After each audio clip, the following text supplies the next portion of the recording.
Bismillahirrahmanirrahim. Assalamualaikum warahmatullahi wabarakatuh.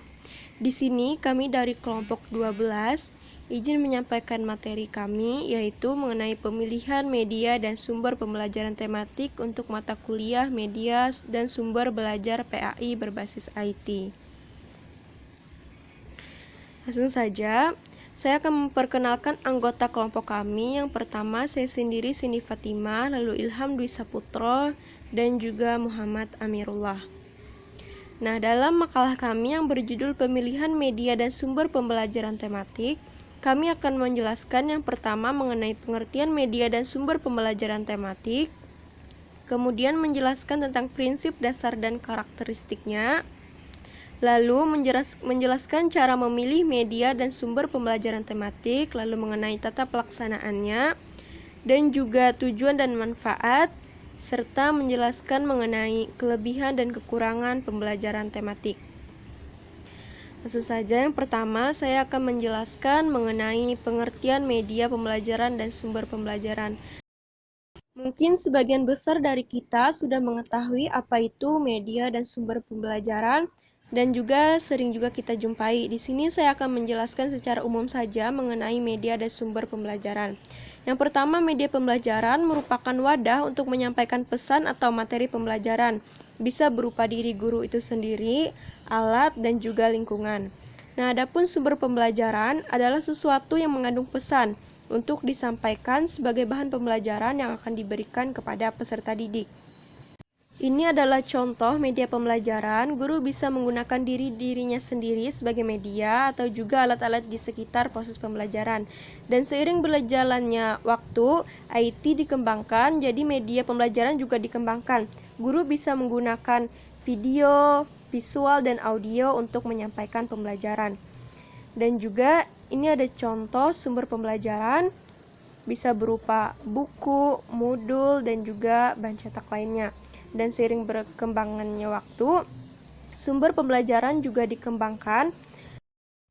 Guru bisa memanfaatkan sumber pembelajaran, misalnya mengakses dari internet seperti mengakses jurnal, e-book, dan lain-lain.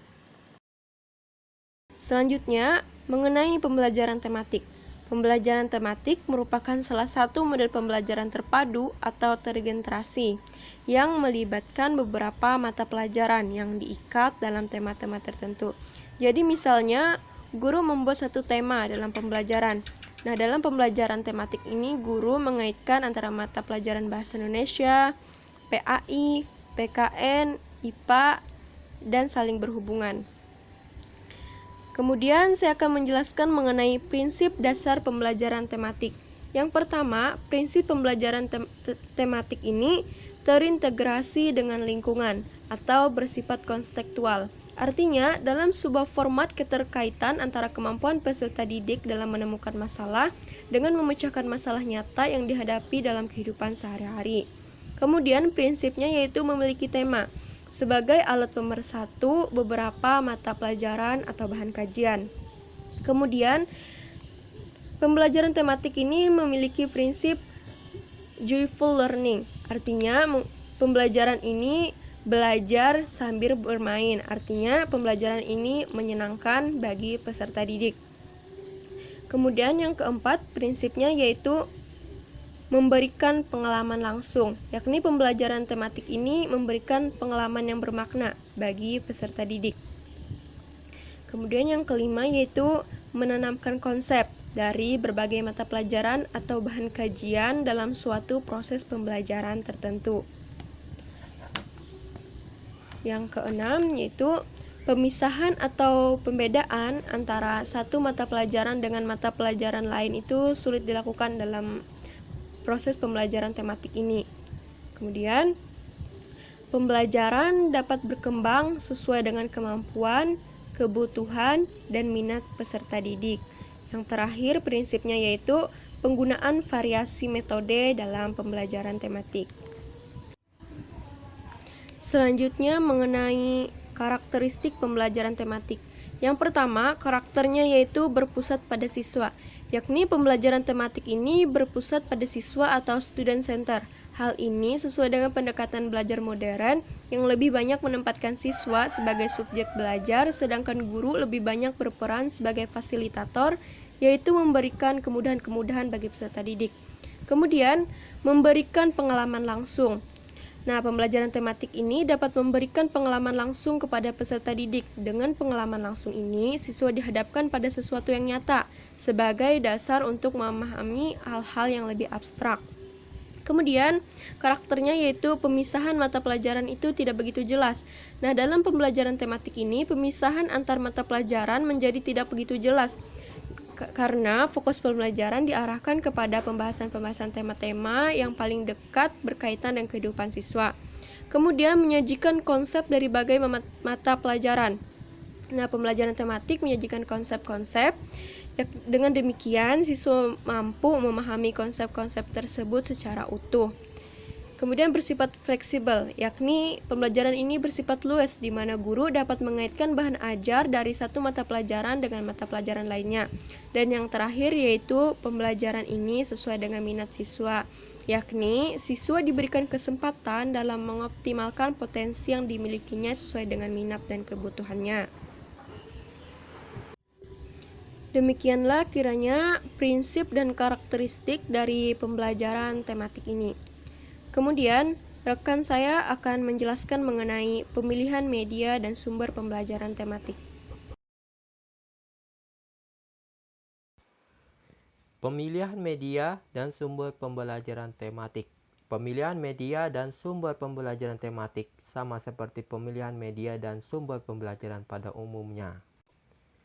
Penentuan sumber belajar didasarkan pada standar kompetensi dan standar kompetensi dasar, serta materi ajar, kegiatan pembelajaran, dan indikator pencapaian kompetensi. Kriteria yang harus dipenuhi oleh sumber belajar agar dapat menjadi acuan belajar adalah: yang pertama harus ekonomis, yang kedua praktis, yang ketiga mudah, yang keempat fleksibel, yang kelima sesuai dengan tujuan, yang keenam sumber pembelajaran sesuai dengan taraf berpikir dan kemampuan peserta didik. Yang terakhir, penyampaian sumber pembelajaran harus memiliki kemampuan dan keterampilan dalam pengelolaannya. Dalam pembuatan media pembelajaran tematik memerlukan urutan penyusunan sebagai berikut. Yang pertama, menganalisis kebutuhan dan karakteristik siswa. Yang kedua, merumuskan tujuan pembelajaran. Yang ketiga, merumuskan tema-tema dan butiran-butiran secara terperinci yang mendukung tercapainya tujuan pembelajaran. Yang keempat, mengembangkan alat atau pengukur keberhasilan. Yang kelima, menuliskan naskah media. Yang keenam, mengadakan tes dan revisi. Setelah media dibuat, kemudian dinilai terlebih dahulu sebelum digunakan. Penilaian ini dimaksud untuk mengetahui apakah media telah dibuat tersebut dapat mencapai tujuan yang telah ditetapkan atau tidak.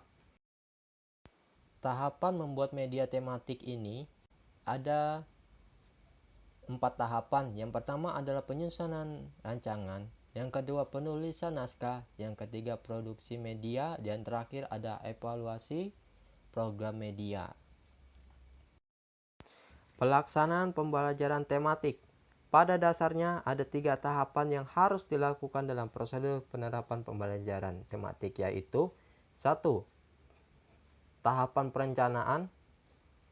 Dari tahapan perencanaan ini terbagi menjadi 3. Yang pertama, pemilihan tema dan unit tema. Yang kedua, langkah perencanaan aktivitas. Yang terakhir, kontak pembelajaran. Selanjutnya, masuk kepada tahapan pelaksanaan. Tahapan pelaksanaan ini sama juga terbagi menjadi 3.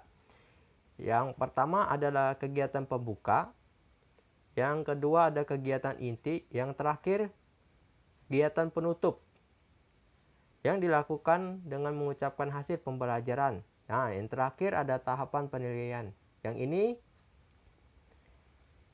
dari tahapan penilaian ini, dalam pembelajaran tematik, penilaian merupakan unsur untuk mendapatkan sebagai informasi secara berkala, berkesinambungan dengan menyeluruh tentang proses dan hasil dari pembuatan perkembangan yang telah dicapai, baik berkaitan dengan proses maupun hasil pembelajaran. Oleh karena itu, penilaian evaluasi pembelajaran tematik dilakukan pada dua hal, yaitu penilaian tahap proses kegiatan dan penilaian hasil kegiatan. Ya, selanjutnya saya akan menjelaskan tentang tujuan dan manfaat pembelajaran tematik. Yang pertama saya jelaskan di sini adalah tentang tujuan pembelajaran tematik dikembangkan. Selain untuk mencapai tujuan pembelajaran yang telah diterapkan, diharapkan juga siswa dapat yang pertama meningkatkan pemahaman konsep yang dipelajarinya secara lebih bermakna. Yang kedua, mengembangkan keterampilan menemukan, mengolah, dan manfaatkan informasi. Yang ketiga, menumbuh kembangkan sikap positif, kebiasaan baik, dan nilai-nilai luhur yang diperlukan dalam kehidupan. Yang keempat, menumbuh kembangkan keterampilan sosial seperti kerjasama, toleransi, komunikasi, serta menghargai pendapat orang lain. Terus yang kelima, meningkatkan gairah dalam belajar. Yang keenam, dan yang ini yang terakhir dalam tujuan pembelajaran tematik adalah memilih kegiatan yang sesuai dengan minat dan kebutuhannya. Terus selanjutnya saya menjelaskan tentang manfaat pembelajaran tematik. Dengan menerapkan pembelajaran tematik, peserta didik dan guru mendapatkan banyak manfaat.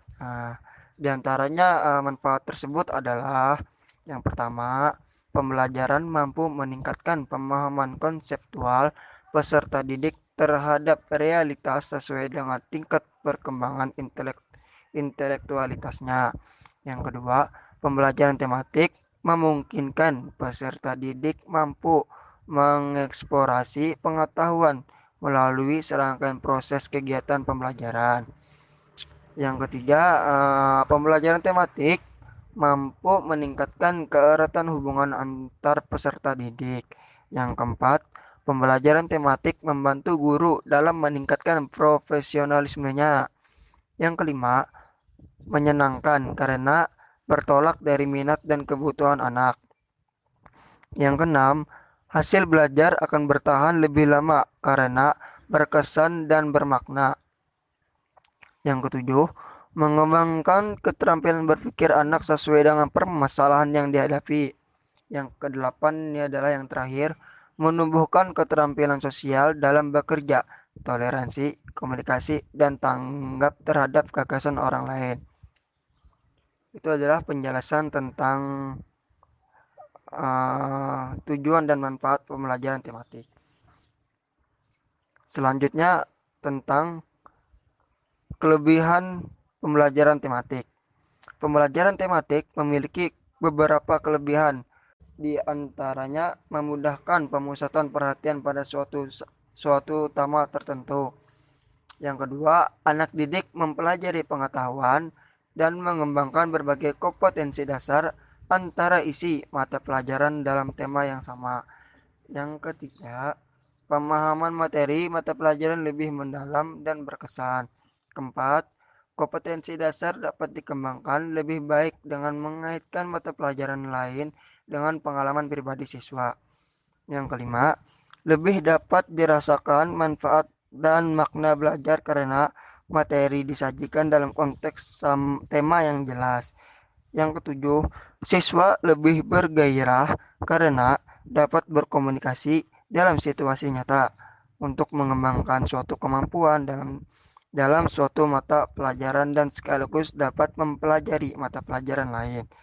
Yang terakhir, yang kedelapan, guru dapat menghemat waktu karena mata pelajaran yang disajikan secara tematik dapat dipersiapkan sekaligus dan diberikan dalam 2 atau 3 pertemuan. Dan waktu selebihnya dapat dimanfaatkan untuk kegiatan remedial, pemantapan, atau pengalihan materi. Terus selanjutnya saya akan menjelaskan tentang kekurangan pembelajaran tematik. Kekurangan pembelajaran tematik ini yang terlalu menyolok dalam pembelajaran tematik antara lainnya yaitu yang pertama, pembelajaran menjadi lebih kompleks dan menuntut guru untuk mempersiapkan diri sedemikian rupa supaya guru dapat melaksanakannya dengan baik. Yang kedua, persiapan yang harus dilakukan oleh guru pun lebih lama. Guru harus merancang pembelajaran tematik dengan memperhatikan keterkaitan antara berbagai pokok materi tersebar di beberapa mata pelajaran. Yang ketiga, menuntut penyediaan alat, bahan, sarana, dan prasarana untuk berbagai mata pelajaran yang dipadukan secara serentak. Pembelajaran tematik berlangsung dalam satu atau beberapa session. Pada tiap session dibahas beberapa pokok dari beberapa mata pelajaran, sehingga alat, bahan, sarana, dan prasarana harus tersedia sesuai dengan pokok-pokok mata pelajaran yang disajikan. Terlepas dari berbagai kelebihan dan kekurangan yang terdapat pada pembelajaran tematik dalam pembelajaran tematik mengharapkan agar anak didik mendapatkan hasil belajar yang optimal dan maksimal dan juga menghindari kegagalan pembelajaran yang masih banyak terjadi dengan model pembelajaran lain. Demikianlah yang dapat kami sampaikan mengenai pemaparan hasil makalah kami yang berjudul Pemilihan Media dan Sumber Pembelajaran Tematik. Apabila banyak kesalahan dalam penyajian materi ini, kami dari kelompok 12 meminta maaf yang sebesar-besarnya. Sekian dari kami. Wallahu muwaffiq ila aqwamit thoriq. Wassalamualaikum warahmatullahi wabarakatuh.